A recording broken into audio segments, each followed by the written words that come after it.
శనగపప్పు పాయసం. సో పాయసం అనగానే యూజువల్గా మనం సేమియాతో చేసుకుంటూ ఉంటాం అనమాట.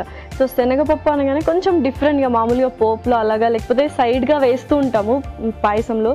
బట్ దాంతోనే పాయసం అంటే కొంచెం డిఫరెంట్గా ఉంది. ఎలా ఉందో చూడాలి మరి. ఓకే, ఇంగ్రీడియంట్స్ తెచ్చేస్తాను. ఓకే లాస్య, ఇంగ్రీడియంట్స్ తెచ్చేసాను. ఓకే, సో చాలా సింపుల్ ఇంగ్రీడియంట్స్ అండ్ చాలా క్విక్గా కూడా అయిపోతుంది అనుకుంటా. శనగపప్పు ఆల్రెడీ ఉడకబెట్టుకొని తీసుకొచ్చేసాం.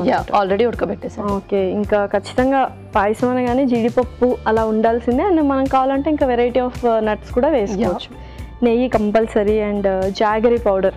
నిజంగానే బెల్లం పొడి యూస్ చేస్తున్నాం ఇందులో. వెరీ హెల్దీ, టేస్ట్కి తగ్గట్టు ఇలాచి. ఓకే, సో స్టార్ట్ చేసేద్దామా మరి? ఓకే, సో ఫస్ట్ క్యాష్యూని కొంచెం రోస్ట్ చేసుకుందాం, జీడిపప్పుని. ఓకే, కొంచెం నెయ్యి. ఓకే,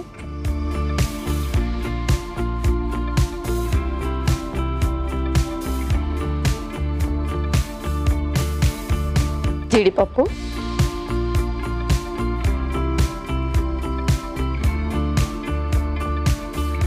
సో యాక్చువల్గా ఇంగ్రీడియంట్స్ అన్నీ చూస్తుంటే చాలా హెల్తీగానే ఉన్నాయి. అండ్ శనగపప్పు ఎక్కువ తీసుకోవచ్చా ఏంటి? సో శనగపప్పు వచ్చేసి మనం ఇది బాయిల్ చేసి తీసుకుంటున్నాం కాబట్టి ఏం పర్లేదు. సో శనగపప్పు ఆల్రెడీ కొంచెం ఇరిటేషన్ ఉంటుంది, చాలా లైట్గా. అది కూడా మనం ఆయిల్లో డీప్ ఫ్రై చేస్తే ఇంకెక్కువగా అయిపోతుంది. సో ఇక్కడ మనం ఆయిల్లో డీప్ ఫ్రై చేయట్లేదు, వాటర్లో బాయిల్ చేసి తెచ్చాం కాబట్టి ఏమీ ఉండదు. ఓకే,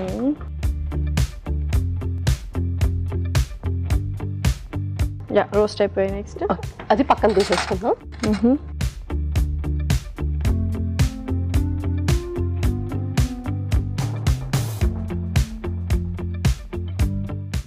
కొంచెం నెయ్యి కొంచెం వేసుకోవాలి. ఇంకొంచెం నెయ్యి వేసేసుకోండి.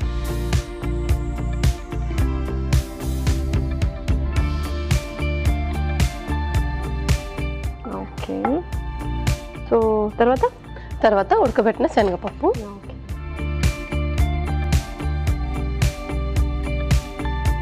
అది కొంచెం స్లైట్గా రోస్ట్ చేసేసుకొని ఇంకొన్ని వాటర్ వేద్దాం, అది ఉడకడం. అండ్ కొంచెం ఎలాగైనా నెయ్యి కూడా ఆ ఫ్లేవర్ పట్టాలి. అండ్ స్మాష్ చేస్తే ఇంకా కొంచెం బాగుంటుందేమో కదా. ఓకే, సో స్మాష్ చేసేద్దాం.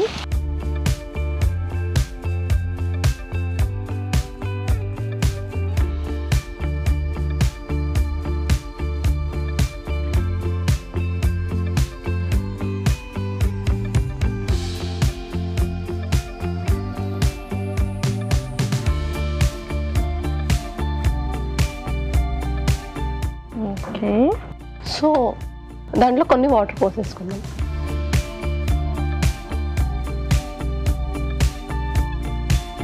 చాలు కదా? చాలు.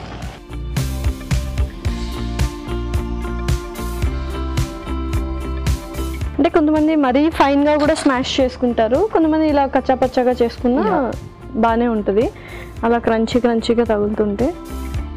ఓకే ఓకే, నెక్స్ట్ వచ్చేసి మన న్యాచురల్ షుగర్ ప్రిజర్వేటివ్ బెల్లం పొడి.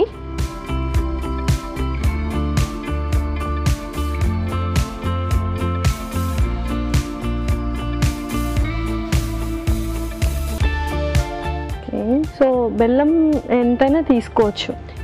ఎంతైనా అంటే లైక్ ఎక్కువగా షుగర్స్ హై అవుతున్న వాళ్ళు కూడా ఎక్కువగా తీసుకోవడం మంచిది కాదు.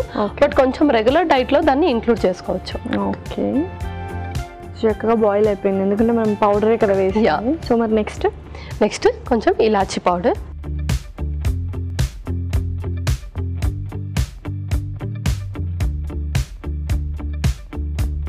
సో చక్కగా నెయ్యి అలా పైకి తేలుతూ వస్తుంది.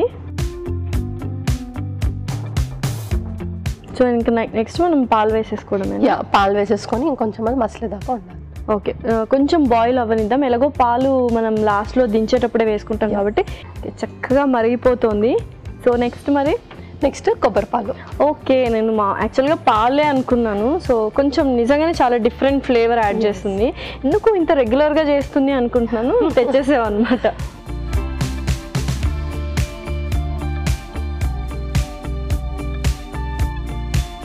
సో సో ఎలాగో ఎక్కువసేపు మనం వేడి చేయకూడదు కొబ్బరి పాలు వేసిన వెంటనే. సో అయిపోయినట్టే కదా ఆల్మోస్ట్? యా అయిపోయినట్టే, ఇంకా సర్వ్ చేసేసుకుందాం. ఓకే, సో మంచి అరోమా అయితే వస్తుంది.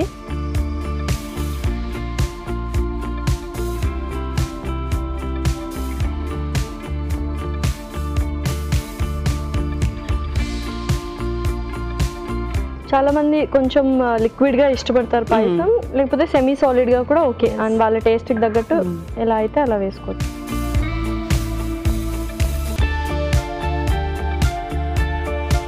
ముందుగా వేయించుకున్న జీడిపప్పుతో గార్నిష్ చేసేద్దాం. ఓకే, సో ఆల్మోస్ట్ అన్ని వేసేయచ్చు. యా ఓకే, లాస్ట్ శనగపప్పు పాయసం రెడీ అయిపోయింది. వావ్,